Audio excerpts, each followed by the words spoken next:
हाँ भाई क्या हाल है भैया, welcome to another episode of ask Ganjiswag and I hope आप लोग सब खैरियत से होंगे. I as we speak right now I will be leaving for Quetta in a couple of days. एक इवेंट है, लेकिन उसके अलावा I have decide to stay a little longer ताकि वहाँ के लोगों से मुलाकात हो और देखें वहाँ की क्या चीज़ें हम कैप्चर कर सकते हैं. Last time I been there was 5 years ago. So या ये शायद मैंने बात पिछली एपिसोड में भी की थी. सो ये है फ़िलहाल की अपडेट. उसके बाद एशिया कप है. The Sri Lankan government has invited me to visit for a week along with other YouTubers और it's a week long thing. और आई एम जस्ट परप्लेक्स क्योंकि मैं ये भी सोच रहा हूँ कि मैं लाइव ट्रांसमिशन जैसे रमज़ान में की थी I want to do for Asia cup, जिसमें हम पोस्ट मैच एनालिसिस करें with little bit of fun. तो आई एम जस्ट परप्लेक्स कि मैं ये करूँ या वो करूँ, क्योंकि दोनों नहीं हो सकते अब, क्योंकि उस ट्रिप की जो डेट्स हैं दैट्स क्लैशिंग. और उस ट्रिप का एक हिस्सा इंडिया पाकिस्तान का मैच भी है स्टेडियम में, even though like very exciting. But मैंने लास्ट ईयर ही देखा था मेलबर्न में, और यार ज़्यादातर हार ही रहा होता है पाकिस्तान, या बुरा फील होता है तो खल्ली वल्ली. So I am pretty sure I might not be visiting. तो खैर ये सीन है फ़िलहाल. बाकी ये कि you can support this channel on patreon.com/ganjiswag और सब्सक्राइब करना नहीं भूलिएगा. चलते हैं आज की ईमेल्स की तरफ. पहली ईमेल एक एनोनिमसली आई है. पाकिस्तान's obsession with Turkey. Hi Junaid bhai, I hope you're at the best of your health as you read this email. Junaid bhai, I was scrolling through Instagram the other day and Isra Biljik's post appeared on my feed. 3 साल पहले इस पे video बनाई थी. The famous Halima Baji. Instantly I remembered your video on the extremely pathetic comments posted by Pakistanis under her pictures. I opened her profile and was amazed to see that Pakistanis are doing exactly the same thing even after 2 years. Junaid bhai, if possible, then I would request you to take up this email in your next episode to go through her comments once again on the recent post. Editor साहब अगर आप सुन रहे हैं तो ज़रा screen पे चलाइए उनकी इसरा बिल्जिक की पोस्ट और कमेंट्स दिखाइए. It's kind of sad that our people are so immature and naive. However your commentary somehow makes us smile even in despair. I remember my first interaction with a Turkish man in the country I live with two of my friends. I went to a Turkish cafe to try their kunafa over there. We started having a conversation with the owner of the cafe, who also happens to run the place alone. My friends told him that they were from India and Bangladesh, and he seemed to be very happy about it. However, as soon as I told him that I am from Pakistan, his face lit up with joy. He was elated to hear that I was a Pakistani, so much so that he gave us free ice cream and with the kunafa, and he specifically said that it's because I am a Pakistani. That's nice. Without investing a single penny into this relationship, we still managed to somehow enjoy a special soft power in Turkey. It hurts to see that we're diminishing our stature everywhere. Pakistanis commit visa frauds, run criminal rackets in Turkey, and make Turkish women uncomfortable by ogling them like wild animals. The government also plays its part to the fullest. Recently, I saw Shehbaz Sharif's embarrassing video where he was trying to hug the Turkish president and he literally rebuffed him. जैसे लोग वैसे सियासतदान. After all, there are only a handful of nations which truly respect Pakistan. Basically, this wasn't a question, just something I feel and I wanted to say. What do you think about this, and how do you think we can make our citizens more presentable? I send my respects for your family and love for Lil Swag. With regards, an anonymous member of Ganji Gang. Thank you so much for your email. बात आपकी बिल्कुल सही है. और रही बात first of all obsession की, तो एक चीज़ ये है कि फ़र्स्ट ऑफ ऑल जैसा कि बारहा हमने डिफरेंट वीडियोस में भी कहा है कि हमें if history doesn't make you uncomfortable, it's not history, it's propaganda. तो हमें हर चीज़ गुड सिखाई गई है, और हमारा इस ज़मीन से क्या ताल्लुक़ है वो हमें बिल्कुल नहीं बताया गया. वो पूरी हिस्ट्री स्किप हुई हुई होती है. फिर हम मुगल्स पे जैसे कि दीपक परवानी ने भी कहा था पॉडकास्ट पे कि पहले मोहम्मद बिन कासिम से शुरू होती है यहाँ इस लैंड की हिस्ट्री जो हमें पढ़ाई जाती है, और फिर बीच के 500 साल गायब होता है, डायरेक्टली मुगल्स पे आप आ जाते हैं 16वीं सदी में, एंड देन बहादुर शाह जफ़र, फिर टीपू सुल्तान, एंड देन तो हमें हमारी इस ज़मीन से हमारा क्या रिश्ता है वो हमें आज तक बताया ही नहीं गया. तो इसीलिए हम देखें, अगर आप हरारी की वो पढ़ें ना, सेपियंस, तो उसमें भी यही है कि हर कौम जो है ना, हर कबीला जो है ना, वो हर कबीलों में चीफ क्यों होता है? Because they all want someone to lead them. ज़्यादातर लोग जो हैं, ज़्यादातर लोग वाली काटना, ये इंसान की फितरत होती है कि वो एक मुश्किल कुशा ढूंढता है, या वो ढूंढता है एक ऐसी एग्जाम्पल, एक ऐसा हीरोइक पर्सनालिटी कि वो लीड करे उनको, राइट। तो चूंकि हमें यहाँ से हमारा कोई रिश्ता दिखाया ही नहीं गया, तो हम अपने हीरोज़ दूसरों में ढूंढते हैं। कभी अफ़गानों में ढूंढते हैं जंगजुओं की शक्ल में, कभी अरबों में ढूंढते हैं साइंटिस्ट की शक्ल में। तो हम भूले भटके इधर उधर से कभी यहाँ कभी वहाँ चेरी पिक कर रहे हैं, हर जगह की अच्छी चीज़ उठा रहे हैं, और अच्छी भी नहीं अच्छी घुमा रहे हैं। फॉर एग्ज़ाम्पल, अगर हमें पढ़ाया जाता है महमूद गज़नवी की एक्सपेडिशंस, तो वो क्यों आते थे? काबुल से लेके सोमनाथ तक बीच में आई थिंक 1500 किलोमीटर या इस तरह इससे ज़्यादा का फासला है।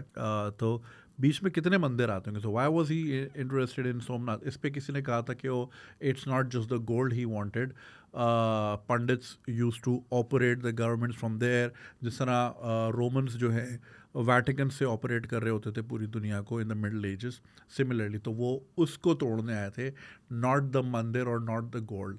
खैर, ज़ाहिर है डिफरेंट डिफरेंट पर्सपेक्टिव हैं हर चीज़ के। पॉइंट बीइंग, हमें अपनी ज़मीन से ताल्लुक़ जोड़ना सिखाया ही नहीं, तो हम अपना हीरोइज़्म, क्योंकि कौमें देखिए आप तभी आगे जाते हैं when you have something behind, कुछ पीछे होता है तभी आप उसको देख के आगे जाते हो ना, कोई डायरेक्शन होती है। तो हमारे पास अपनी तो कुछ है नहीं, वैसे इस लैंड की बहुत है, मगर चूंकि अब वो या तो लोग हिंदू हैं या दूसरे मज़ाहिब के हैं, तो वो तो हम में से है नहीं, तो हमें मुसलमानों में ढूंढनी है, तो हम दूसरों में जाते हैं, कभी अरबों में घुस जाते हैं, कभी कहाँ कभी कहाँ। सो सिमिलरली हम जो है पहले सऊदी अरब को इस तरह देखते थे, सऊदी को फॉलो करते करते हम खुद सऊदी बन गए और सऊदी कुछ और बन गया। तो फिर अब वहाँ से किबला हटा, तो फिर ये अर्दोगान को लोग समझते कि ये इस्लामी दुनिया का कोई पता नहीं सिपह सालार है या क्या है। इतनी हमारी अब पब्लिक टर्की जाती है कि आप टर्की में नहीं देखा वहाँ क्या माहौल है। Turkey is a secular country, right.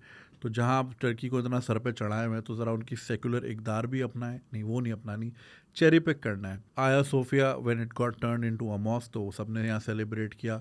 What you don't know और what you tend to ignore, कि वही आया सोफिया और वही बराबर में सुल्तान अहमद मॉस्क है, उसके सामने 150 बार्स है जहाँ पे शराब भी मिलती है, जहाँ पे सूअर भी मिलता है, सेक्स टॉय शॉप्स भी आपको उन गलियों में मिल जाएंगी, सब कुछ मिलता है वहाँ।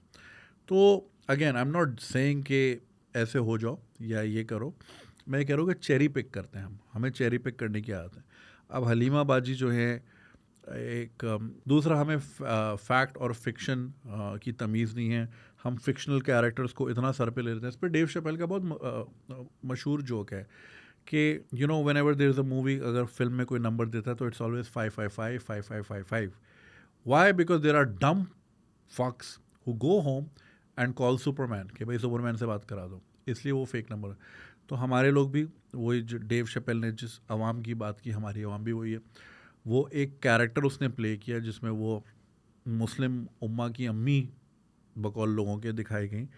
वो उसका एक कैरेक्टर था, जिस तरह लोगों के बहुत सारे कैरेक्टर होते हैं। जैसे क्रिस्टोफर ली जो कायद आज़म बना था, वो ड्रैक्यूला भी था। इस पे भी बाय द वे 90s में इतना शोर मचा था, इतना शोर, आई स्टिल रिमेंबर। कायद आज़म भी जो फिल्म बनी वो बाहर से ही किसी पाकिस्तानी ने आके बनाई थी। वो हमें तो आज तक कोई तौफीक नहीं हुई ना कि हम कुछ बना सकें। बस पीटीवी का एक ड्रामा था जिना से कायद, जिसमें Quaid Azam was played by Junaid Jamshed मरहूम्स कज़न, आई स्टिल रिमेंबर। तो फिल्म भी बाहर से आके बनाई। तो Christopher Lee the famous actor, he had played Dracula in the 70s 60s। तो भाई यहाँ तो रैलियाँ निकल गई थी कि ड्रैकुला जो है अब कायद आज़म बनेगा। अरे भाई वो उसका कैरेक्टर था। तो बस वहीं के वहीं खड़े हैं हम। तो आज भी जो मैंने 3 साल पहले वीडियो बनाई थी 2021 में, हाँ तो 3 साल होने वाले हैं अब तो ऑलमोस्ट, तो आज भी लोग वही कर रहे हैं और बस वो उसके पीछे पड़ गए। यार वो क्या सोचती होगी हमारे बारे में, इमेजिन। क्या every time she is about to post, I think अब वो सड़ाने के लिए भी करती होगी। ठीक है, पहले वो अनकंफर्टेबल हुई होगी, जाहिर है वहाँ के मीडिया में भी रिपोर्ट हुआ कि यार नीचे सारे फ़खरुद्दीन और शमसुद्दीन क्यों आ गए। ठीक है, तो अब वो सड़ाने के लिए जान के डालती होगी, जान के कि ये लो और सड़ो। मतलब उसका ज़िंदगी भर का, जस्ट बिकॉज वो एक ड्रामा यहाँ चल गया, उसकी अब ज़िंदगी जो है ना, वो एलिज़ाबेथ गिलबर्ट ने कहा है ना, your biggest success becomes your biggest failure. तो वो अब उसके लिए अजाब हो गई है। अब वो विक्टोरिया सीक्रेट की मॉडल भी बनती है तो यहाँ लोग पहुँच जाते हैं। इसी तरह वो अर्तुगरुल हिमसेल्फ द गाय, मुझे उसका नाम नहीं पता, क्या नाम है अर्तुगरुल का असली नाम क्या है, तो वो उसने कुत्ते के साथ तस्वीर खिंचाई हुई थी, उसके घर में कुत्ता था, पहुंच गए वहाँ, कुत्ता हराम है। अबे तुम इस दुनिया में हो और बेकार हो, ये हराम है, मगर नहीं। खैर, तो अच्छा, फिर हमारी ऑब्सेशन जो है वो ये है कि लाइक आई सेड, हमें एक मुश्किल कुशा चाहिए होता है जो हमारे, क्योंकि हमने तो खुद सही नहीं होना, किसी ने आके हमारी सफाई करनी है, हमने बस ऐसे करके बैठे रहना है, राइट। सब हम टर्की को इस तरह देखते हैं कि वो जो हैं they will bring the caliphate back और they will bring the Islamic order back. अरे भाई 3 बार वो अप्लाई कर चुके हैं, हमें यूरोप में ले लो, नेटो में आना है, ठीक है। यहाँ ये लोग समझ रहे हैं कि पता नहीं क्या हो जाएगा, खल्ली वल्ली यार। रही बात वो जो आपका पर्सनल एक्सपीरियंस है, आपको फ्री में आइसक्रीम मिल गई और कुनाफा मिल गया, yes there are people who still respect Pakistan for a lot of reasons. For example, my experience in Azerbaijan was really good to till date, मतलब अभी तक वो इज्जत कर रहे हैं, क्योंकि पिछले साल जब उनका आर्मीनिया से वॉर हुई थी तो पाकिस्तान और इसराइल ने मिल के बाय द वे आर्मीनिया से लड़ाई की थी और उनको ज़रा बचत कराई थी। तो खैर, आप किसी भी स्टोर पे जाओगे तो आपको 3 झंडे मिलेंगे, आज़रबाईजान का, टर्की का और पाकिस्तान का। They really respect Pakistanis. मगर जहाँ मैंने वहाँ हरकतें देखी जो आपने बताई ना, ताड़ने वाली और ये सब, बिल्कुल हम देख रहे थे। In fact my friend and I, हमने 2 आदमियों को रोका क्योंकि वो एक लड़की पे, मैं यार वो फीलिंग बता नहीं सकता कि वो बंदा देख रहा था, वो एक लड़की थी, she would be like in her early 20s, skirt पहना था, सख्त गर्मी थी, मई की गर्मी थी, मैं मई में गया था, वो उस पर बिल्कुल जाने लगा कि मतलब मैं अब उसके ऊपर गिर जाऊं, तो वो डर के भागी। फिर मेरे दोस्त ने उसको पंजाबी में ज़रा सख्त लहजे में आवाज़ दी, उस्ताद जी की गल है, तो वो थोड़े से दोनों सहम गए, नहीं नहीं नहीं कुछ नहीं है, तो असी तो एवं गल कर रहे हैं, नहीं पता नहीं क्या क्या। तो अगले 3 दिन जो हम वहाँ रहे, वो हमें 3 दिन हंटिंग करते हुए ही दिखे। 2 भाई, भाई नहीं थे, पता नहीं क्या रिश्ता था उनका, वो हंट ही कर रहे थे पूरा। अरे भाई तुमने, अगर इफ़ यू वांट समवन, आप जाओ क्लब में, क्लब भरा पड़ा है, जाओ पैसे खर्च करो, वट एवर। चलती फिरती लड़कियों के साथ फिर उससे होता कि अब पहनी हुई भी एक ने शलवार कमीज़ थी, मैं ले भाई, हम जितना अच्छा वहाँ पे बिहेव कर लें, कचरा जेब में रख के घूमें और फिर डस्टबिन में डालें और तमीज़ से बात करें, ये लोग जाते हैं बेड़ा गर्क कर देते हैं। तो यही वजह है, अकाउंटेबिलिटी हमने अपने मुल्क में किसी किस्म की रखी नहीं है, तो हम समझते हैं कि पूरी दुनिया ऐसी चलती है। क्योंकि आपने कभी कहीं कानून इम्प्लीमेंट होते देखा ही नहीं है, तो आप समझोगे कि ऐसे ही होता है।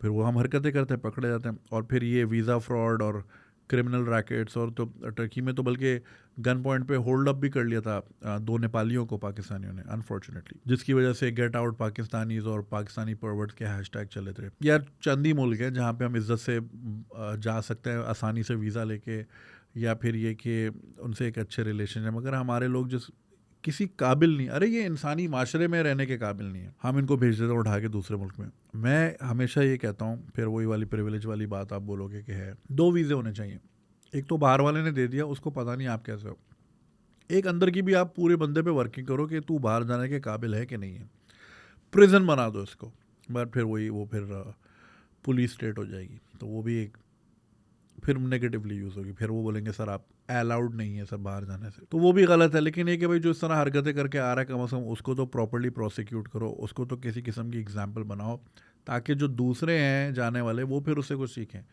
हमारे यहाँ किसी किस्म की अकाउंटेबिलिटी नहीं है। सो या thank you for your email, बात आपकी मैं बिल्कुल समझता हूँ और एग्री करता हूँ, और बस हमने सर पे चढ़ाया हुआ है सबको। अब टर्की के बाद आज़रबाईजान की बारी आई, क्योंकि अब वो में गैस हमें वहाँ से आ रही है, तो वो दोस्त बन जाएंगे, फिर जब वो लात मारेंगे फिर देखते हैं हम कहाँ जाते हैं, थोड़े से ही रह जाएंगे फिर पीछे।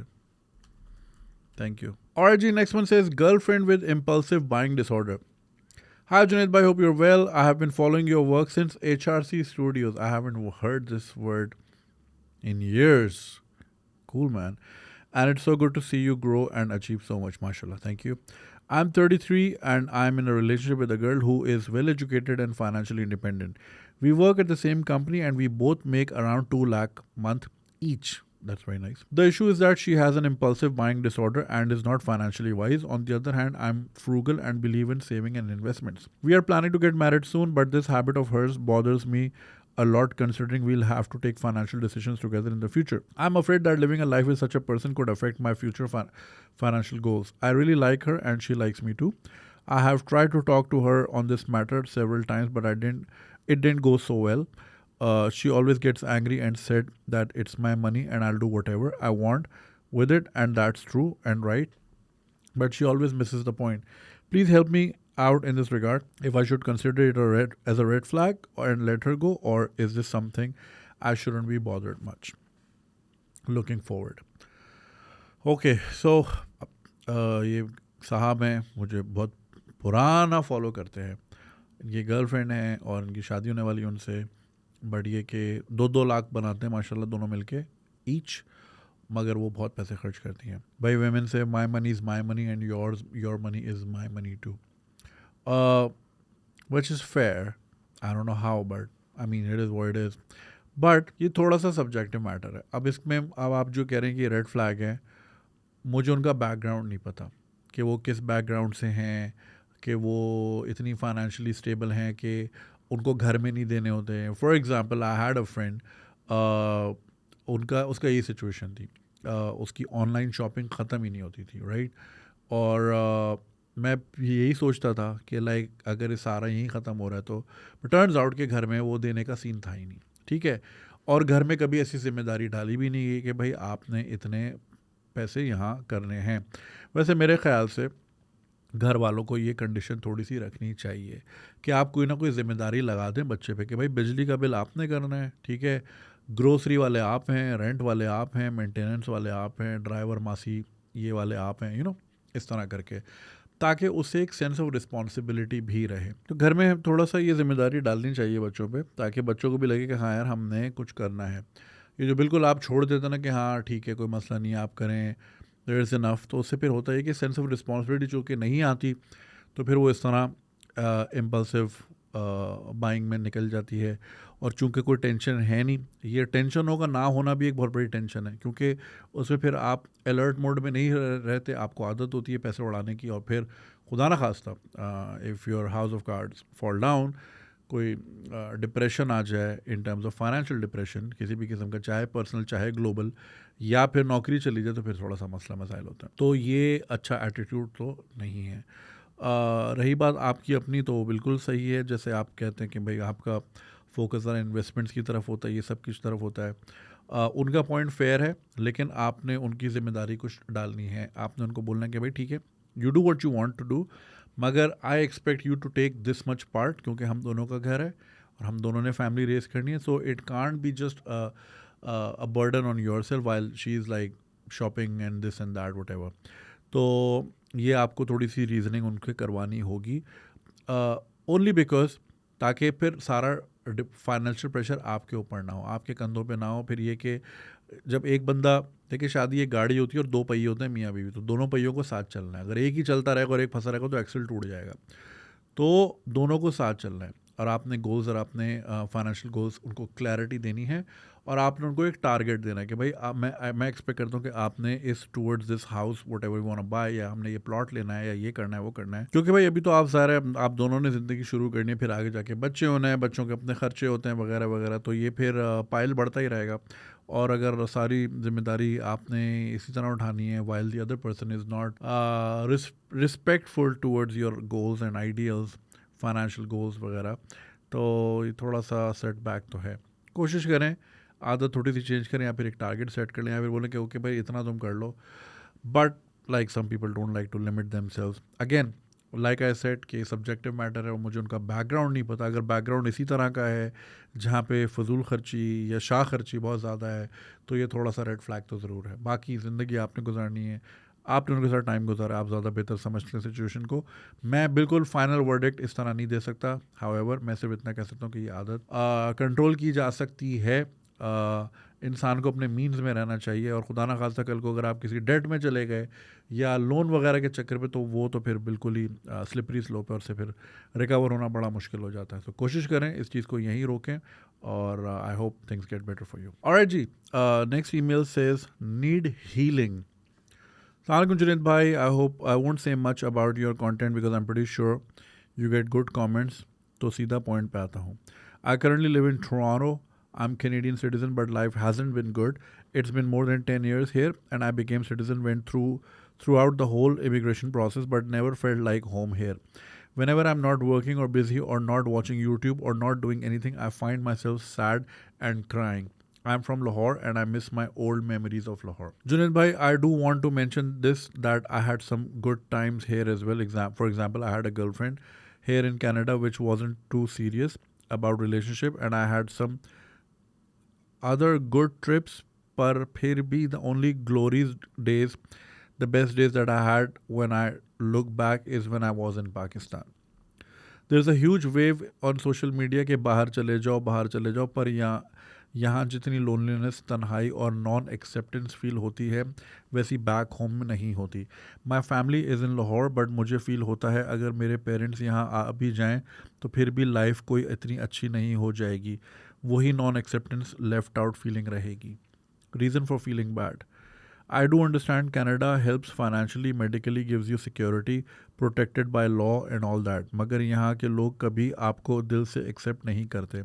आप उनकी नज़रों में वही थर्ड वर्ल्ड बंदे होते हो who nobody wants. I will mention this. I worked on myself a lot. I worked on my accent. I don't have a thick accent, maybe a minor, or act weird or disrespect myself in front of them to give them a chance to disrespect me. I learned a lot to carry out a good personality, be charming and funny and make friends.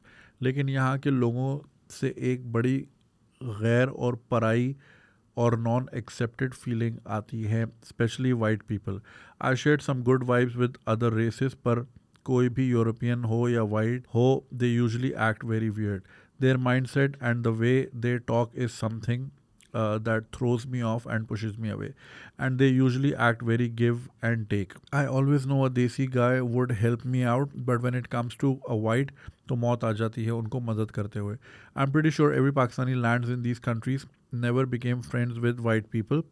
I know a lot of desi people, nobody has any white friends. तो उनके बिल्कुल close हो या भाई हो जैसा हो, चाहे वो पाकिस्तानीज कितने ही a level high class elite Marvel comic books पढ़ने वाले हों. I know white people are not bad. I would trust a white person more than any one if something happens to my health. But I am talking about youngsters of my age. The mature people in 30s are good, sensible and caring.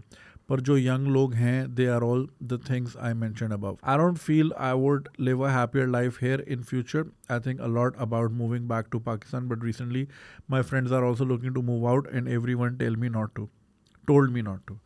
The things I experienced, महंगाई, gas, बिजली, पानी, नाइंसाफ़ी, I got sick of क्या I also got sick for a week while being in Pakistan.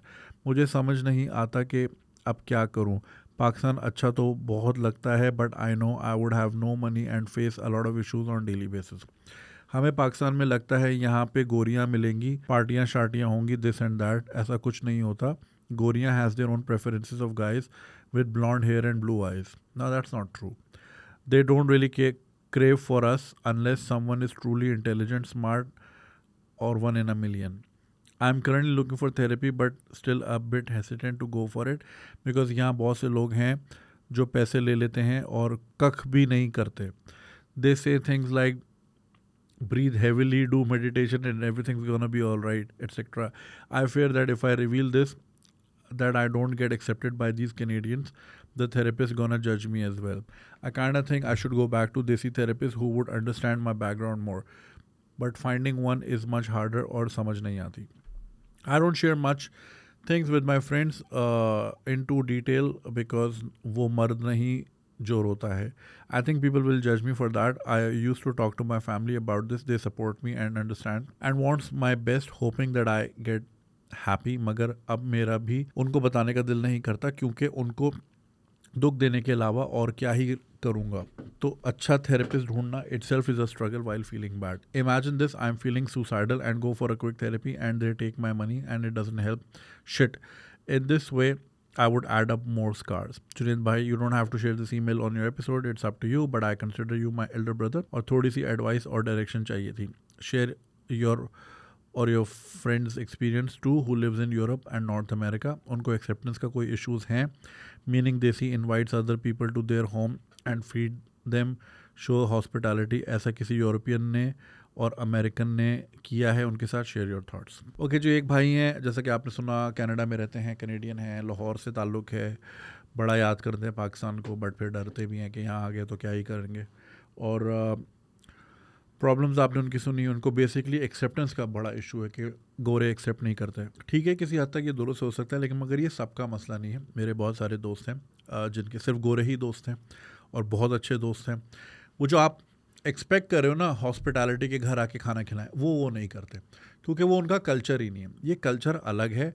मैं आपको एक मिसाल बताता हूँ। मैं एक बार दुबई में था, बार में, जहाँ पे हम परफॉर्म करते थे कॉमेडी शोज़, इससे पहले के वीडियोस बने। बार में क्या कर रहे थे, तो मैं वो डैनियल स्विच पीता था, तो वो दीवार के साथ एक बना हुआ था टॉप, टेबल टॉप टाइप की चीज़, और वहाँ पे लोग अपने ड्रिंक्स रख के खड़े हुए थे, तो मेरी सिगरेट रखी हुई थी।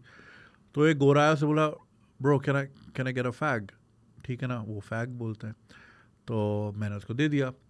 अरे वो इतना थैंकफुल हुआ, मैंने बोला इसमें बड़ी बात क्या है।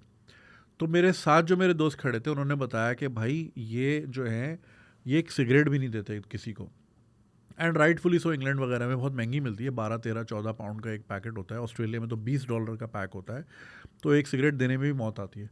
अच्छा, यहाँ चूँकि सिगरेट सस्ती होती है तो मतलब लोग बांट रहे होते हैं, हाँ भाई पी ले, आखिरी वाली नहीं देते फॉर ऑब्वियस रीजंस। मगर तो वो मुझे उस दिन बड़ा एहसास हुआ। और दूसरा, इनमें वो देने वेने वाला उस तरह का कल्चर नहीं है, और काम से काम, और टाइम टू टाइम चलते हैं, और थोड़े ठंडे होते हैं। ये जो गर्म जोशी है कि नहीं है, ये जो गर्म जोशी वाले मामलात है ना, ये जो हॉस्पिटैलिटी मशहूर है पाकिस्तान की, वो लोग पैसे ही नहीं ले रहे, खिलाए पिलाए जा रहे हैं, आ जाएँ, गोरे ब्लॉगर जो यहाँ के बावले हो जाते हैं। उसकी वजह ये है क्योंकि उनके अपने मुल्क पे आपस में भी उनका यही रवैया है। वो अपने पेरेंट्स को नहीं इतना पूछते। क्रिसमस के क्रिसमस मिलते हैं, जैसा कि आपने देखा ही है फिल्मों वगैरह में, वगैरह वगैरह, राइट। तो वो उनका कल्चर वैसा है। अब आप चाह रहे हो कि वो आपको झप्पियाँ डालें और पपियाँ करें, तो ऐसा तो नहीं होता भाई। तो जैसा देश वैसा भेष। तो जहाँ गए हो वहाँ के रीति रिवाज यही हैं, और ज़रूरी नहीं है। आपको क्या ज़रूरत है उनकी एक्सेप्टेंस के बगैर? क्या आप ज़िंदा नहीं रह सकते? मतलब जब तक आप पाकिस्तान में थे तब तक तो गोरे नहीं थे ना आपके सामने, तो तब भी तो उनकी एक्सेप्टेंस के बगैर जी रहे थे। तो वहाँ पे नहीं है तो क्या है? या तो आपको गोरियाँ पसंद हैं और वो आपसे सेट नहीं हो रही कोई, तो ये दुख है आपका कि यार मैं इतनी दूर आया, कनाडा कोई मिली नहीं। ये होते हैं लोगों के गोल्स, होते हैं बाकायदा गोल्स होते हैं कि यार मैं वहाँ जाऊँगा। और हाँ, एक दोस्त थे, और वो यार वो बिल्कुल ना पैट्रिक बेटमैन था वो। He ruined his life, but like वो कहता है कि उसके रिश्तेदार में किसी ने जादू किया उस पर। अब आई डोंट नो। तो वो जो है खुद ही खाने बनाता था घर में। वो जिस तरह मैं सिंगल लिविंग कर रहा था, वो भी सामने वाली बिल्डिंग में रहता था, और स्वीडन से पढ़ के आया था, अच्छी रैंकिंग थी उसकी। उसने भाई देखा कि यार यहाँ तो बहुत गोरियाँ हैं, और गोरियाँ मुझे मुँह क्यों लगाएंगी। था बड़ा हैंडसम सा था। उसने भाई पैट्रिक बेटमैन वर्कआउट शुरू किया, ऐसे 6 पैक उसने 6 महीने के अंदर बनाए। अबूलोग्राफी ने क्या बनाए होंगे जो उसने बना लिए थे। और वो इतना हेल्थ कॉन्शियस, और भाई ये नहीं खाना 7 बजे के बाद, ये हर वक्त जो है ना हाथ में गाजर लेके घूम रहा है, केले लेके आ रहा है जा रहा है। जब भी, अच्छा मैं नीचे बैठा सिगरेट पी रहा होता था बदतमीज़ों की तरह, वो आते जाते भाई हेल्दी चीज़ है ना। तो वो थोड़ा सा बेबाक सा भी था, और उसका गोल ये था कि मैंने गोरियां फंसानी है। और कभी क्लब व्लब में अगर हम गए हैं तो वो बात ही उनसे करता। वो ये कहता था कि यार अगर मैंने देसियों से ही करना है तो मैं पाकिस्तान में ना कर लेता। गुलशन इकबाल में कम थी लड़कियां, तो अब मैं यहाँ पे आया हूँ, मेरे पास अपॉर्चुनिटी, मैंने सिर्फ गोरियों से बात करनी है। And he ended up scoring a few, ठीक है। एक तो आंटी सीरियस भी हो गई थी, कोई अमेरिकन थी, उनका कोई बड़ा सा विला था, पता नहीं क्या कहानियाँ सुनाता था। एनीवे, उसका गोल ही यही था। तो लोगों के गोल होते हैं, तो अगर तो आपके ये गोल और गोल पूरा नहीं हो रहा है, इस वजह से डिप्रेस हो रहे हैं, तो यार ये कोई बात नहीं हुई। दूसरा भाई, ज़िंदगी में एक रूल है, you can't have your cake and eat it, you give some you take some. अगर आपको अच्छे खाने, रीत रिवाज, ईद त्यौहार, और आपको मजहबी त्यौहार हो गए, और फिर गर्म जोशी, ये सब चाहिए, पावे लाहौर में रहो, सुबह जेदे की लस्सी पियो, ये पियो, मगर फिर दोपहर को लाइट भी जाएगी, इसके लिए भी रेडी रहो, लोड शेडिंग भी होगी, ठीक है। अगर तो यू वांट अच्छी हेल्थ केयर, अच्छा माहौल, स्कूल वेलफेयर सिस्टम वगैरह वगैरह, तो फिर जेदे की लस्सी पीछे छोड़नी पड़ेगी। ये नहीं हो सकता कि आपको वो चीज़ वहाँ मिले या वहाँ वाली चीज़ यहाँ मिले। एक चीज़, चूज़ योर पॉइजन। मैं हमेशा कहता हूँ ना कि भाई ज़िंदगी में पेन इज़ इनेविटेबल। पेन तो लेना है, अब पहले लेना है, बाद में लेना है, इधर लेना है, उधर लेना है, ये आपकी। अब देखिए वो जो लोग कहते हैं ना कि हमारे गुनाहों में एक बहुत बड़ा गुनाह जो है हमारी ज़िंदगियों में यूरोप से दूरी है। ये जो आज हमारा हाल है, इसकी एक बहुत बड़ी वजह यूरोप से दूरी है। मगर फिर यूरोप जाएंगे तो फिर यहाँ से दूरी है, फिर माँ बाप भी याद आएंगे, फिर ये भी याद आएगा। और रही बात जो आप कह रहे हो कि I find myself crying, I don't, I have no reason not to believe you, I have done the same. होता है, बाहर रहना आसान नहीं है यार। ये लोग जो आजकल ख़ास तौर पे बच्चे अर्ली 20s वाले, हम बाहर जा रहे हैं, जा रहे हैं, जा रहे हैं, भाग रहे हैं, जाएँ बहुत शौक से जाएँ, मैं तो खुद कहता हूँ एक्सप्लोर करें। मगर बेटा, नानी ना याद आई ना मेरा भी नाम याद रखना। आसान काम नहीं है परदेश काटना, बहुत दिल जगरा चाहिए होता है। अच्छे अच्छे जो है ना ब्रेक हो जाते हैं, तो ये ज़रा ख्याल रखना। तो अगर तो रही बात ये कि आपने जैसे कहा कि भाई वो गर्मजोशी नहीं है, और एक आपने एग्जांपल दी कि भाई पाकिस्तानी आपस में दोस्ती रखते हैं, ये भी गलत चीज़ है इन द सेंस कि यार आप एक नए कल्चर में गए हो, वहाँ पे असिमिलेट हों, लोगों के साथ मिलें जुलें, त्यौहार मनाएं, कभी आप उनकी दावत करें, कभी वो आपकी, चलो हल्की सी खाली अगर आपको चीज़ और क्रैकर ही खिला रहे हैं कोई मसला नहीं, उनके यहाँ वही है। वैसे भी कैनेडियन कुजीन तो कभी हमने सुना ही नहीं ज़िंदगी में, समझ रहे हैं? अमेरिकन कुजीन क्या है? बर्गर है, ठीक है, खाने तो हमारे ही होते हैं। ये कट ऑफ नहीं होना चाहिए जो हम हर जगह जाके अपनी 1.5 इंच की मस्जिद बनाई, वही रफ़ीक भाई, वही अख्तर भाई, ठीक है, वही शुमैला आंटी, और बस वो मस्जिद में मुलाकात हो रही है या फिर किसी के घर हो रही है, दैट्स इट। ये भी सही नहीं है। कल्चर्स में असिमिलेट होना चाहिए, मिलना जुलना चाहिए, बातचीत करनी चाहिए। बातचीत से अपॉर्चुनिटीज़ बढ़ती हैं, बातचीत से रिलेशनशिप्स बढ़ती हैं और आगे जाके काम ही आती हैं ज़िंदगी में। तो ये भी चीज़ गलत है। दूसरी बात जो आपने की कि भाई अगर वाइट थेरेपिस्ट है वो समझेगा नहीं और ये वो, देखें, in in in cases of relationships, for example, जैसे like you know I have a friend who was seeking a therapist, they were having a very rocky marriage, तो वो बाहर मुल्क में रहते हैं। तो उनका जो खातून थी उनका कंसर्न ये था कि यार एक गोरी थेरेपिस्ट होगी ना, वो हमारे कल्चरल डायनामिक्स समझ ही नहीं पाएगी। उसको अगर मैं ये बोलूँगी ना कि भाई मुझे ये चीज़ों की कमी है, तो वो बोलेगी छोड़ दो, वो स्ट्रेट अप बोलेगी छोड़ दो, क्योंकि वो ऐसे ही करते हैं। वो ये नहीं समझेंगे कि यार हमारे यहाँ छोड़ना आसान नहीं होता, उसके पीछे बहुत बड़ा कल्चरल स्टिग्मा भी है, फिर बच्चे भी होते हैं, ये भी होता है, वो होता है। उनके लिए कदरे आसान है, तो वो शायद मुझे सही मशवरा ना दे पाए। यहाँ तक तो मैं समझता हूँ कि कल्चरल मसला है। रही बात जो आपका केस है, इसमें देखें आपका मसला एक्सेप्टेंस का है। वो एक्सेप्टेंस गोरे बच्चों को भी हो सकता है, गोरों में ही। जैसे बच्चे इग्नोर होते हैं या बुली होते हैं क्लासरूम में, उनसे कोई बात नहीं करता, other kids call them weird या नर्ड वगैरह वगैरह, तो वो बच्चे भी तो होते हैं। और थेरेपिस्ट का भाई सबसे पहला काम, थेरेपिस्ट हो गया, लॉयर हो गया, डॉक्टर हो गया, उनकी ट्रेनिंग में सबसे पहली चीज़ जो ट्रेन की जाती है वो तो कि आपने किसी भी सूरत जज नहीं करना अपने पेशेंट को। क्या आपको नहीं पता, इवन जिना अस्पताल में भी बहुत से लोग जो इमरजेंसी में आते हैं वो अपने साथ क्या कुछ नहीं कर जाते। किसी के अंदर से बाजा निकल रहा होता है, किसी के अंदर से क्या क्या क्या वगैरह वगैरह, बट उनका काम ही नहीं होता ये जज करना, ठीक है। तो सिमिलरली एक थेरेपिस्ट जो अच्छा थेरेपिस्ट होगा वो कभी भी आपको इस तरह जज नहीं करेगा, वो आपको सोल्यूशन पे लेके जाएगा और वो इसको एज अ चैलेंज समझेगा कि वो आपको ठीक करे, तो उनका मिशन ही यही होता है। तो ये ना फील करें कि आपके पैसे ज़ाया होने या ये होना है, या वो आपको, आपने जो बोला ना कि मेडिटेशन करें और वो हमें, मैं पैसे दूंगा वो बोलेंगे मेडिटेशन करो, तो भाई मेडिटेशन भी एक बहुत बड़ा हिस्सा है आपकी वेलनेस का, पूरी दुनिया करती है। और you know in meditation you connect with your inner self और स्पिरिट और सोल का मिलाप, और इट्स अ गुड थिंग। नमाज क्या है? नमाज मेडिटेशन ही तो है, वो भी मेडिटेशन ही तो है कि आपने सुकून में जो है ना अपने मुखातिब होना है अपने रब से। तो सिमिलरली इसमें कोई बुराई नहीं है। तो ये ना सोचें कि भाई मैं हेसिडेंट हो रहा हूँ या वो मेरे बारे में हंसेंगे या जज करेंगे, ये उनका काम नहीं होता। अच्छे थेरेपिस्ट के पास जाएँ तो वो मसला नहीं है। रही बात ये कि आप अपने फ्रेंड से ये चीज़ें शेयर नहीं कर पाते, आई अंडरस्टैंड।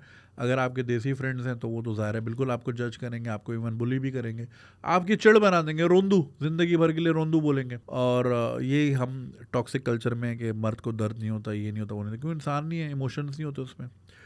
और रही बात पेरेंट्स को ना बताने की, तो वो मैं आपका पॉइंट समझता हूँ कि ज़ाहिर है वो दूर हैं, वो और परेशान होंगे। आप जितने भी बड़े हो जाएं, माँ बाप के लिए आप वही नन्हे काके ही होते हैं जो गोद में था, तो वो ज़ाहिर है परेशान होंगे, आप उनके तो बेबी हैं। हाँ, अगर करीब हो पेरेंट्स तो वहाँ पे आप भले डिस्कस करें अपने, मैं ये नहीं कह रहा, मैं ये एडवाइस नहीं कर रहा कि पेरेंट्स से बात छुपाई जाए, वो आपके कॉन्फिडेंट होते हैं, वो आपके पहले दोस्त होने चाहिए। होना तो यही चाहिए, होते नहीं है, वो अलग बात है।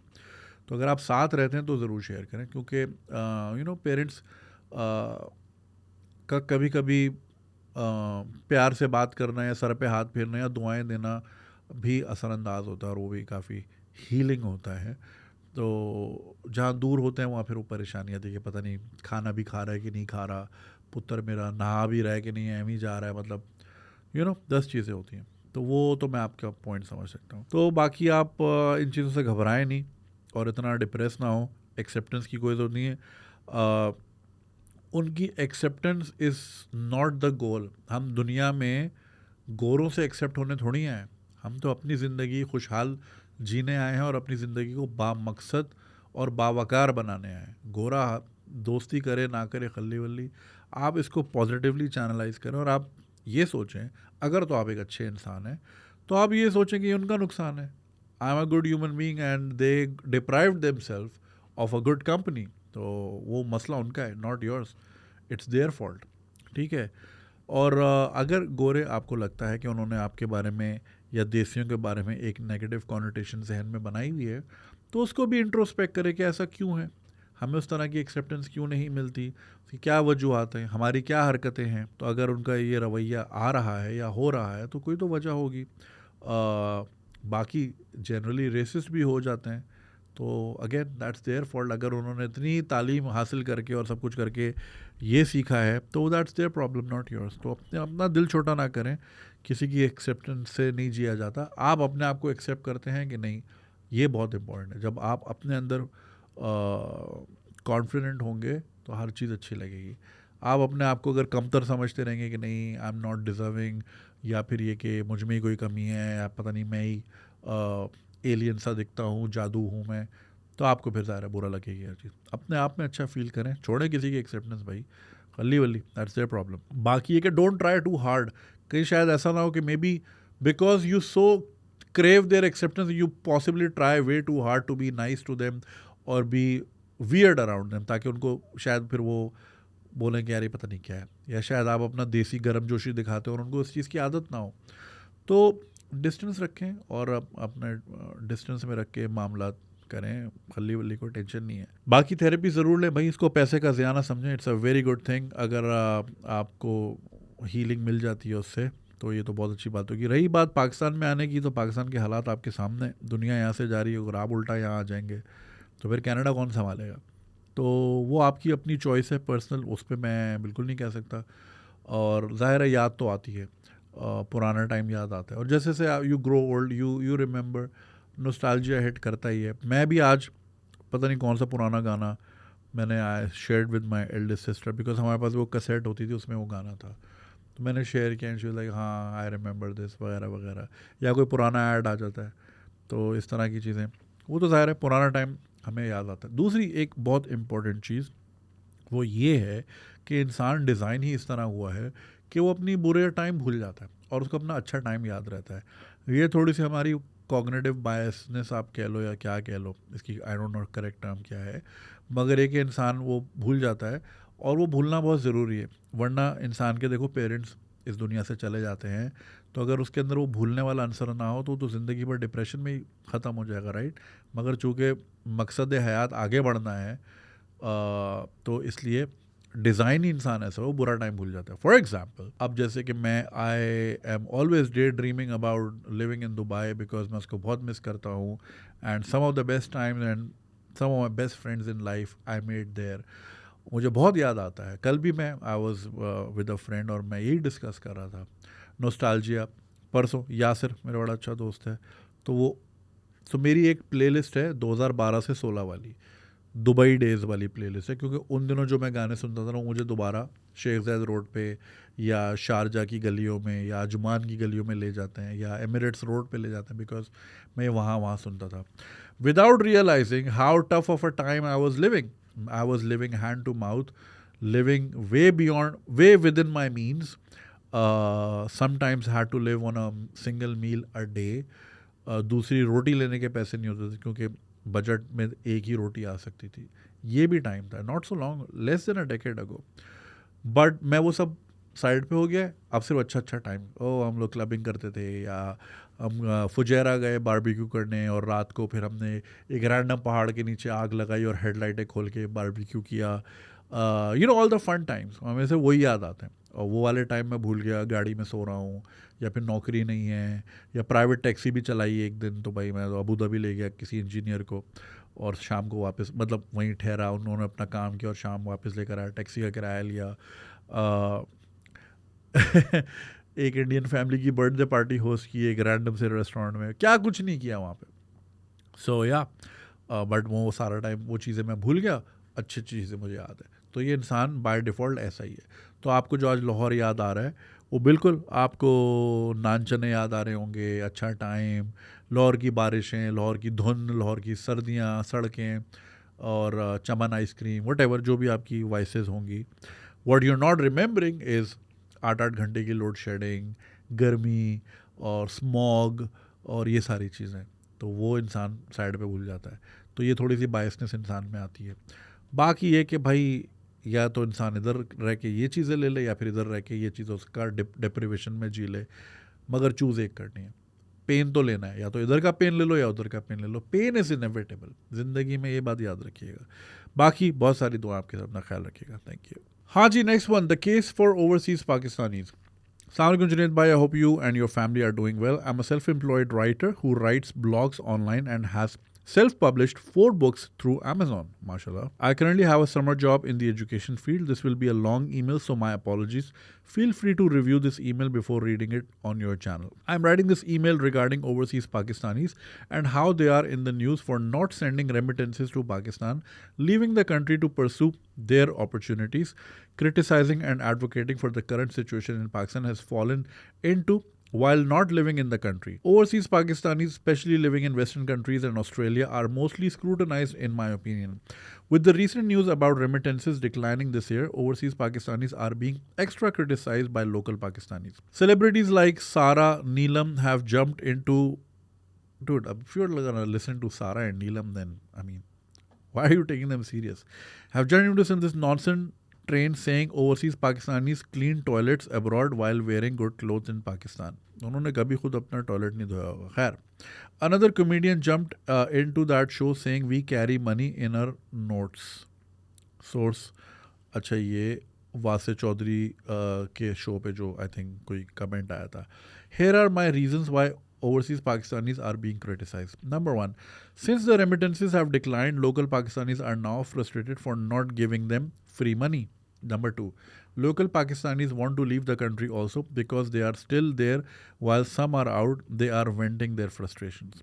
Number 3, this nationalist idea of living in Pakistan makes you a patriot while leaving the country makes you a traitor. Since Pakistan has been dependent on foreign aid by the US, China and Saudi Arabia and overseas Pakistani remittances, it has not made itself self-sufficient. With no fixed agreement with the IMF, foreign countries not giving aid and a decline in remittances, Pakistan has to become self-sufficient. I understand the situation in Pakistan is dire, but not all 220 million people can leave the country.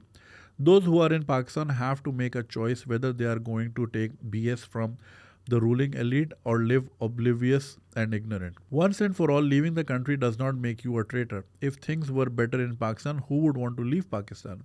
The advocacy and love by overseas Pakistanis make their love for Pakistan obvious, and they would love to come back if the situation of the country gets better. The debate ignited when the previous government gave overseas Pakistani the right to vote, and you have opposing politicians and local Pakistanis complaining that since they live abroad, they shouldn't be allowed to be part of Pakistan's democratic process. I would like to argue that since overseas Pakistanis have sent remittances to Pakistan to boost its economy, while the same politicians who are against us having the right to vote are themselves living abroad, we should have the right to vote. No remittances without representation. I understand it's a tricky subject given the logistics of having polling stations in foreign countries and which constituent overseas Pakistanis will be voting. In my opinion, it would have depended on the last constituent they resided or not allowing people born in foreign countries to vote. Again, this is a subjective matter, so I will leave this here for you to have an opinion. I understand the criticism criticisms leveled against overseas Pakistanis are justifiable to an extent. Most of them live their Pakistani mentality of not treating their children well, not exploring their country of residence, not integrating with and assimilating with foreigners, which allows the right wing media to act against them. Having Pakistani news and entertainment channels on their screens, not being open to the exposure their new country has given them while trying their best to get money from welfare through illegal means. However, a lot of overseas Pakistanis like myself have flourished, especially in Western countries and Australia. You have Pakistanis working in the Biden administration, Khizr Khan, an overseas Pakistani who spoke at the 2016 Democratic National Convention, received the Presidential Medal for Freedom in 2022. You have met outstanding overseas Pakistanis like Ali Shikhani, who has established a business empire in the US and is now running for elections. I would like to add that working in foreign countries is no easy thing. People are separated from their families and have to live alone. You may have a BA degree or MBBS degree from Pakistan, but you are forced to drive taxis and deliver pizzas, clean toilets on a minimum wage.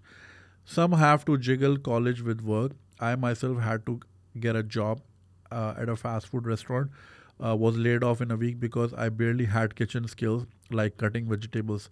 Money doesn't grow on Central Park trees. You have less or no rights depending on which country you are in. Even as a permanent resident, you are not granted constitutional rights in the US at least. It takes a lot of hard work and mental pressure to settle in Western countries while at the same time sending money to family in Pakistan. It is worse for OPs in Middle East countries who have no path for nationality and have to come back to Pakistan. There are plenty of cases where families in Pakistan and in OP families exploit one person for money who is living and working abroad. Just ये वहाँ पे से हुक्मरान. Thank you for reading my long and controversial email. Looking forward for your reply. Alright, so ये साहब है बाहर रहते हैं ओवरसीज़ पाकिस्तानी हैं और इन्होंने 3-4 पॉइंट्स बताए. तो उसमें मैं एक एक करके आता हूँ. फर्स्ट ऑफ ऑल जो रेमिटेंसेस कम हुई हैं तो उसकी वजह से पाकिस्तानी बहुत क्रिटिसाइज़ कर रहे हैं ओवरसीज़ पाकिस्तानीज़ को. जैसे उन्होंने अब्बे को भेजा था बाहर के हमें डॉलर कमा के दे. ठीक है, ये ओवरसीज़ पाकिस्तानी यार रेमिटेंसेस पे मुल्क नहीं चलते भाई. $500 बिलियन ही क्यों ना हो. जैसा कि इमरान खान साहब बोलते थे कि जी खाली डॉक्टरों के पास पता नहीं कितना बिलियन है, तो आपके लिए थोड़ी है, उन्होंने अपने लिए कमाए. ये बहुत हो गया. मेरे ओवरसीज़ पाकिस्तानी बहुत सारे दोस्त हैं, उन्होंने साफ साफ कह दिया है कि नो मोर नॉनसेंस. ये हर साल आते हैं कोई ना कोई कॉज लेके, ये करके वो करके, कोई नई स्कीम, कोई नया दिस नया दैट, या फिर ये कि जी अब इसमें डाल दें, हम डैम फंड कर लें, ये कर लें. बोला भाई इनफ इज़ इनफ. ये सब खा जाते हैं और हम हक हलाल का पैसा हम वहीं पे किसी चैरिटी को दे देते हैं जो कि डिसेबल्ड लोगों के लिए काम करती है, या कोई कैंसर रिसर्च पे काम करे, कोई ये करे वो कर रहा है. कम से कम हमें नज़र तो आता है काम. यहाँ तो जो आता है वो झोलियाँ फैला के ये उन्होंने सीधे साफ साफ कह दिया भाई हम नहीं देंगे. And it has nothing to do with कि भाई इमरान खान के साथ थे वो या फिर किसके साथ थे या वगैरह वगैरह. ये एक जनरल कंसेंसस है. जो जितने अक्सर लोगों से मैं मिलता हूँ उनका ये कहना है कि यार वो पैसे आग लगाने के मुतरादिफ है किसी इस तरह ऑर्गेनाइजेशन को देना या वगैरह वगैरह. अगेन ये सब्जेक्टिव मैटर है, सबका ओपिनियन ये नहीं है. रही बात कि जी रेमिटेंसेस पाकिस्तान में, देखें जो बंदा बाहर जाता है ना, पहले तो मुल्क ने उसको कोई अपॉर्चुनिटी नहीं दी, तो बंदा जैसे जैसे करके अपने मीन्स में रह के वो किसी तरह बाहर गया. पहले तो मुल्क बदर किया उसको आपने, या हालात अच्छे नहीं किए, अब फिर डिमांड करते कि वो पैसे भी दे. अच्छा वो पैसे भेजते भी है ना, तो वो मुल्क को नहीं भेजते, वो अपने माँ बाप को भेजते हैं. और माँ बाप को तब तक भेजते हैं जब तक माँ बाप जिंदा है. जब माँ बाप इस दुनिया में नहीं रहते तो फिर पीछे कुछ नहीं रहता. जो घर होता है वो या तो बेच देते हैं, या मामू कब्ज़ा कर लेते हैं, चाचा कब्ज़ा कर लेते हैं, और फिर जब उनके वहाँ नस्ल दूसरी रेडी हो जाती है फिर वो सारे पैसे वहीं. तो ये इतना लिमिटेड टाइम ऑफर होती है. फॉर एग्ज़ाम्पल एक बंदा जो 25-30 साल का है और उसके वालिदैन 60s में हैं या लेट 50s-60s में हैं, तो वो कितने ही साल भेजेगा पाकिस्तान. या तो एक इस तरह का होना कि इतना लंबा गैप हो औलाद में, मतलब वालदेन में और एज एक्सपेक्टेंसी में इतना लंबा गैप हो कि कम से कम जो एक बच्चा जा रहा है वो 20 साल तो पैसे भेजे. मगर वो तो 10-15 साल भेज पाता, उसके बाद जाहिर है यहाँ पे एज एक्सपेक्टेंसी कम है, बीमारियाँ ज़्यादा है, पेरेंट्स नहीं सर्वाइव कर पाते. तो ये तो उस्ताद ये वाला गेम तो नहीं चल पा रहा. रही बात, दूसरी बात ये कि भाई रेमिटेंसेस की कम होने की एक वजह ये भी है, पहले लोग जब डॉलर 150 का था तो वो $1000 भेजते थे तो 1.5 लाख हो जाते थे। अब कितने भेजते हैं, वो 400-500 में ही पूरा हो जाता है 1.5 लाख। तो डॉलर कम है, पैसे तो इधर उतने ही आ रहे हैं, ठीक है, उसकी वैल्यू कम हो गई है, महंगाई भी बढ़ गई है, मगर कुछ फैमिलीज़ हैं भाई मैं हमेशा आपको लाख ही भेजा तो लाख अभी भी भेजा है, तो ये भी एक वजह है कम होने की। तीसरी वजह ये है कि भाई लोग नाराज़ भी हैं, ज़ाहिर है बहुत सारे अब जैसे पीटीआई के फॉलोअर तो सारे ओवरसीज़ पाकिस्तानी थे, तो उनको एक वो भी गुस्सा है कि भाई हमने नहीं भेजना, वो बस कहते हैं हमारा लीडर हो वरना मुल्क जाए भाड़ में, तो वो मुल्क जा ही रहा है भाड़ में। तो ऐसा तो नहीं होना चाहिए, ज़ाहिर है मुल्क पहले, मुल्क है तो हम सब हैं भाई, मगर वो उनकी अपनी नाराज़गी है। और भी बहुत सारी वजूहात हैं। देखें ओवरऑल दुनिया भर में डिप्रेशन भी आ रहा है, ठीक है ना, ओवरऑल दुनिया क्राइसिस में जा रही है। यूके में रेंट्स इतने बढ़ गए हैं, 600 पाउंड बढ़ गए हैं एक घर के पीछे। यूरोप में पूरा क्राइसिस चल रहा है, अमेरिका में क्राइसिस चल रहा है, तो अब ज़ाहिर है लोगों के भी हालात टाइट हो रहे हैं, तो उन्होंने भी ज़रा अपनी जेबें खींच ली। तो बहुत सारी वजूहात हैं। अब हमें ज़ाहिर है सेल्फ सफिशिएंट होना था, लेकिन हमने काम नहीं करना ना। बेसिकली हम जैसे इंडिविजुअल है ना, मुल्क भी वैसा ही है। किसी ज़माने में आप किसी से पूछो ना लाहौर में या इधर उधर कि भाई क्या करते हो, कहते पैंट लाहौर पैंट दुबई होंगे ने, अबे तू क्या करता है, यही जवाब होता था। तो मुल्क का भी है कि भाई मुल्क कहाँ जा रहा है, यार भेजे मैं 8 लाख बंदे बाहर इस साल, देखो क्या होता है अल्हम्दुलिल्लाह। अबे तू यहाँ क्या कर रहा है, यहाँ कोई कुछ कर ही नहीं रहा, तो बाहर पे लगे हुए। अब ये जो आपने ये सारा और नीलम मुनीर, आई डोंट नो, सारा नीलम कोई है, सारा and Neelam, I don't no, मैं नहीं फॉलो करता इतना। तो वो ये कि टॉयलेट साफ़ करते हैं, तो भाई अच्छी बात है, टॉयलेट साफ़ करना सफाई निस्फ़ ईमान है, मगर ये असल में हम वो मेंटालिटी वाले ना कि टॉयलेट तो किसी और मज़हब के लोगों ने साफ़ करना है, हमने तो सिर्फ गन करना है दुनिया में, सफाई वाले दूसरे हैं, ठीक है। तो ये माइंड सेट है। और बाकी यार आप हमारे सेलिब्रिटी से क्या ही एक्सपेक्ट करते हो, मतलब like do you think they are going to give you a rational thought, जिनकी सिलेक्शन ही सारी लुक्स और फीचर्स पे होती हो, मतलब कोई और कंटेंट तो है ही नहीं ना। इसलिए मैं कहता हूँ if you follow a traditional Pakistani celebrity तो उनकी स्टोरी में कोई ओपिनियन नहीं होता, वो बूमेरैंग ही होता है या कोई खाने का होता है, कैमरा यूं यूं हो रहा होता है, यूं यूं हो रहा होता है, दैट्स इट, कोई ओपिनियन ही नहीं होता किसी का। खैर, तो अब वो एक्सपेक्टेशन तो रखना ही फजूल है ना कि आपने क्या एक्सपेक्ट कर लेंगे। अच्छा भाई, एक दूसरा ओपिनियन है कि जी जो पाकिस्तान में रहता है वही पेट्रियट है और जो बाहर है वो गद्दार है। अच्छा, गद्दार भी हैं, फिर पैसे भी भेजो, गद्दार से पैसे भी चाहिए, ये तो वही बात हो गई ना कि वो मैं एक बार देख रहा था जियो पे कोई प्रोग्राम हो रहा था अमेरिका के ख़िलाफ़, और नीचे यूएस एड की पट्टी चल रही थी, मतलब ऐड भी यूएस एड से, पैसे भी उन्हीं से, प्रोग्राम भी उन्हीं के खिलाफ। खैर, तो ये तो हमारा पुराना वतीरा है भाई, पैसे भी दो लेकिन हम तुम्हें गाली भी देंगे। और ये जब मैं बाहर रहता था वीडियो बनाता था, लोग कहते थे मुल्क का इतनी फिक्र है तो मुल्क में आके रहो। अब मैं मुल्क में आ गया, अब यहाँ वीडियो बनाता हूँ, लोग कहते हैं इतनी परेशानी तो मुल्क छोड़ दो। लोग किसी हाल में खुश नहीं हैं, और ये बकवास है। ट्रेटर वेटर जो पेट्रियट होता है वो अलास्का में भी रह के पेट्रियट होता है, जिसने नहीं होना, जो गद्दार हो यहाँ रह के भी हो सकता है। तो आपकी जोग्राफिकल लोकेशन ही ये फतवाबाजी ही है ना। आपने क्या किसी के दिल में झांक लिया कि वो कितना मुहिब्ब वतन है या कितना वो जो है ना मुल्क से मुल्क दुश्मन है, फतवाबाजी है ये। 295C हमने अपनी ज़िंदगी में लगाई हुई है, भाई तू काफिर है, तू गद्दार है, तो ये हमने सीखा ही यही है, और तो कुछ सीखा नहीं है। तो ये बिल्कुल ही फजूल चीज़ है, तो इस पर तो बिल्कुल ही बात करना भी बिल्कुल फजूल है। रही बात ओवरसीज़ को राइट टू वोट की, तो भाई इस पर सीधा सीधा है कि जब आप एक सिस्टम के बेनिफिशियरी किसी भी तरह नहीं हैं, just because you can't buy a vote. क्या मैं अमेरिका में बैंक अकाउंट खोल के क्या मैं अमेरिका में वोट कर सकता हूँ? नहीं कर सकता ना। कि भाई मेरी पेमेंट्स आ रही हैं, चलो जी मेरे यूट्यूब की पेमेंट मेरे इंग्लैंड के अकाउंट में आ रही है, क्या मैं should they give me a right to vote just because I am giving them money? No. देखें सीधा सीधा इसमें फॉर्मूला ये होता है कि जब आप एक सिस्टम के बेनिफिशियरी, चाहे अच्छे में या बुरे में, नहीं हैं, तो आप वोट, देखिए मेरी बात सुने, आप अगर पोर्टलैंड ओरेगन में रहते हैं और वहाँ की खूबसूरत ऑटम एंजॉय कर रहे हैं, आपने वोट कर दिया एक मजहबी जुनूनी पार्टी को जो कहती है ये भी काफिर, वो भी काफिर, वो भी काफिर। आप आराम से एक सेकुलर मुल्क में बैठे हुए हैं और सेकुलरिज्म की बेनिफिट्स एंजॉय कर रहे हैं, हमें आपने ऐसी आग में डाल दिया वहाँ से वोट करके कि चर्च भी जल रहा है, मंदिर भी टूट रहा है, खुदा ना खास्ता, ठीक है। तो ये तो सही बात नहीं हुई ना। तो बेनिफिशरी जब आप नहीं हो अच्छे बुरे के, और सिर्फ इस बुनियाद पे कि आप रेमिटेंस भेजते हो, देखें आप रेमिटेंस, मैंने हमेशा से कहा है, मुल्क को नहीं भेजते, आप स्टेट बैंक ऑफ पाकिस्तान को एड्रेस नहीं करते, आप हाजी कयूम को भेजते हैं जो आपके वालिद साहब हैं, या आप सलमा रज़ा को भेजते हैं जो आपकी वालदा है, मुल्क को नहीं भेजते। हाँ, वो अलग बात है कि स्टेट बैंक डॉलर रख के PKR दे देता है, उससे मुल्क में हेल्प हो जाती है, I am not denying it, ठीक है। लेकिन ये कहना कि भाई जस्ट बिकॉज हम पैसे देते तो हमारी रिप्रेजेंटेशन भी हो, रिप्रेजेंटेशन आप 100% लें, मगर फिर यहाँ आके लें, क्योंकि फिर जो भी अच्छा है आप वो भी बेनिफिट लें और जो बुरा है वो भी नुकसान आप उठाएं। आपका किया धरा का नुकसान मैं क्यों उठाऊं जो मैं आ रहा हूँ, आप समझ रहे हैं मेरी बात। ये थोड़ा सा अगेन कंट्रोवर्शियल बात है, ओपिनियन है, लेकिन इट ओनली मेक सेंस। अब अगर फॉर एग्जांपल एक साहब हैं, वो पिछले 25 साल से रहे ही नहीं है पाकिस्तान में, पाकिस्तान की डायनामिक्स बहुत चेंज हो गई हैं। अच्छा, जो लोग 80s में छोड़ के गए ना, इवन तो वो बहुत विजिट भी करते हों, मगर उनका माइंड सेट वही होता है कि यार अभी भी वैसा ही होगा। पाकिस्तान बहुत बदल गया है, पाकिस्तान बहुत आगे निकल गया है बहुत सारे मामलात में।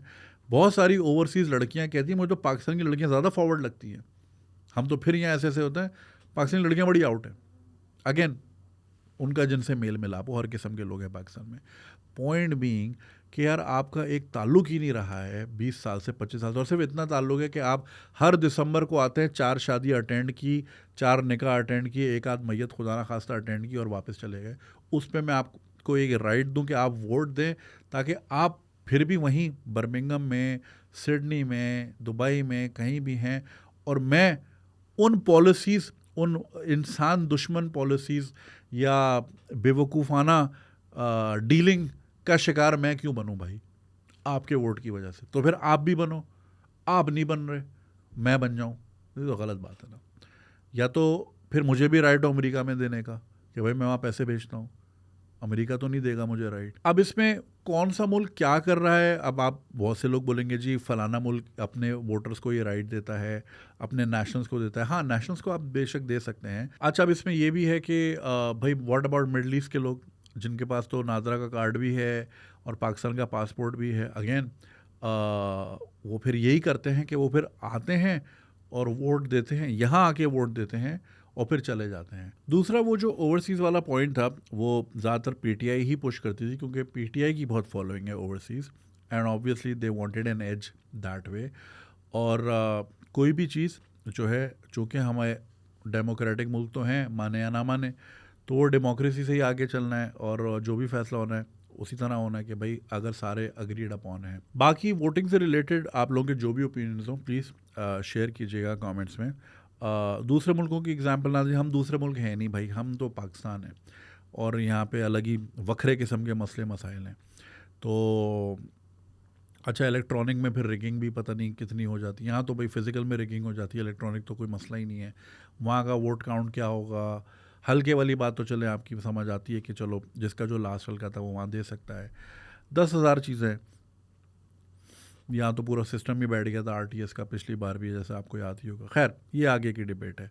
अच्छा, जैसा आपने बताया कि जी पाकिस्तानी फ्लरिश भी करते हैं, एब्सोल्युटली, मैं तो बड़ा खुश होता हूँ और मैं अपने आप को बड़ा खुशकिस्मत समझता हूँ कि जो मैं काम करता हूँ इसके ज़रिए मुझे ना सिर्फ बहुत सफ़र करने को मिलता है अंग्रेज़ी उर्दू वाला, बल्कि बहुत अच्छे लोगों से मिलने का मौका मिलता है। और मुझे बड़ी खुशी होती है कि वो फले फूले, क्योंकि टैलेंट मैं कहता हूँ हर जगह निकल सकता है, औरंगी टाउन में भी होगा, हर जगह होगा, बस वो टैलेंट को मीट करना होता है राइट एनवायरनमेंट से। यहाँ पे मैं एग्री करता हूँ इमरान खान साहब जो एक बात करते थे कि पाकिस्तानीज़ को जब राइट एनवायरनमेंट मिलता है, लेवल प्लेइंग फील्ड मिलती है, जहाँ पे किसी मेरिटोक्रेसी होती है, किसी का पौवा नहीं लगता, किसी की सिफारिश नहीं होती, जब पाकिस्तानी अच्छे एनवायरनमेंट में आते हैं फ्लरिश करते हैं।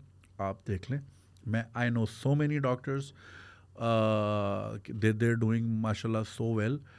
सिमिलरली बिजनेस में लोग हो गए, रियल स्टेट में लोग हो गए, टेक्नोलॉजी में लोग हो गए। मैं बहुत लोगों से मिलता हूँ माशाल्लाह, I am ever so grateful to work the way I to do what I do.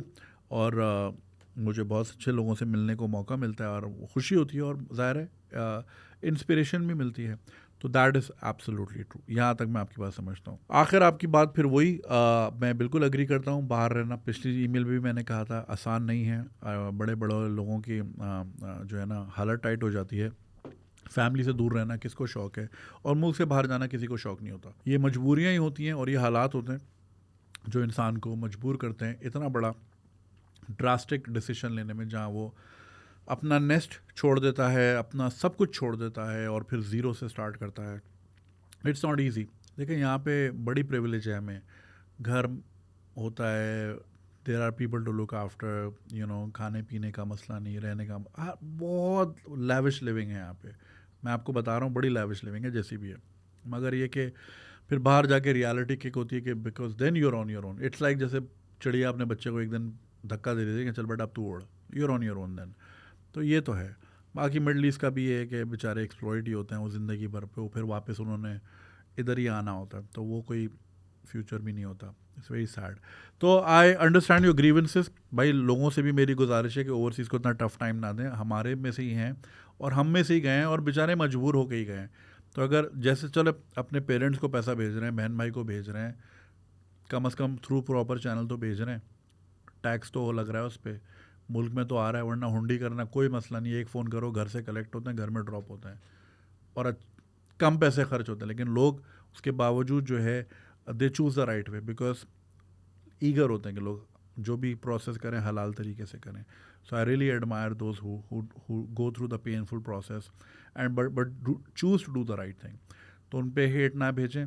और अगर आपको इतने ट्रेटर लग रहे हैं तो फिर क्यों अपना पासपोर्ट रिन्यू करा रहे हो, क्यों आइल्स के एग्ज़ाम दे रहे हो, क्यों स्कॉलरशिप ढूंढ रहे हो, क्यों मुझे ईमेलें कर रहे हो कि बाहर जाना है, तुम्हें भी ट्रेटर बनना है क्या? तो ये लेबलिंग छोड़ दें, कोई ट्रेटर नहीं होता इस तरह मुल्क छोड़ने से। उल्टा मुझे तो लगता है ओवरसीज़ ज़्यादा मुल्क से मोहब्बत करता है, क्योंकि फिर उसको याद आता है कि उसने छोड़ा क्या है, वो ज़्यादा फीलिंग जाग जाती है। इसलिए हम देखते हैं ओवरसीज़ पाकिस्तानी इतने हाइप्ड अप होते हैं मुल्क के बारे में, हालांकि उनको दे शुडंट गिव अ डैम, मतलब इन अ सेंस कि वो चलेगा खल्ली वली, अबे वहाँ जाके ज़्यादा फील होता है कि यार हम क्या छोड़ के आए, बड़े अच्छी लाइफ थी हमारी। तो वही, you give some you take some. बाकी आपके केसेस बिल्कुल सही हैं and I totally concur with you, और ये तो गलत बात है, फ्रस्ट्रेशन नहीं देनी चाहिए और अपनी फ्रस्ट्रेशन वेंट ओवरसीज़ पाकिस्तानी पे ना करें, प्यार भेजें उनको। Thank you so much. और जी, तो ये थी आज की एपिसोड। आई होप आप लोगों ने बहुत कुछ सीखा होगा। अपने कमेंट्स और राय से आगाह कीजिएगा, सब्सक्राइब करना नहीं भूलिएगा and you can support this channel on patreon.com/ganjiswag। अपना ख्याल रखिएगा, इंशाल्लाह आपसे मुलाकात होगी अगले एपिसोड में। खुदा हाफिज़।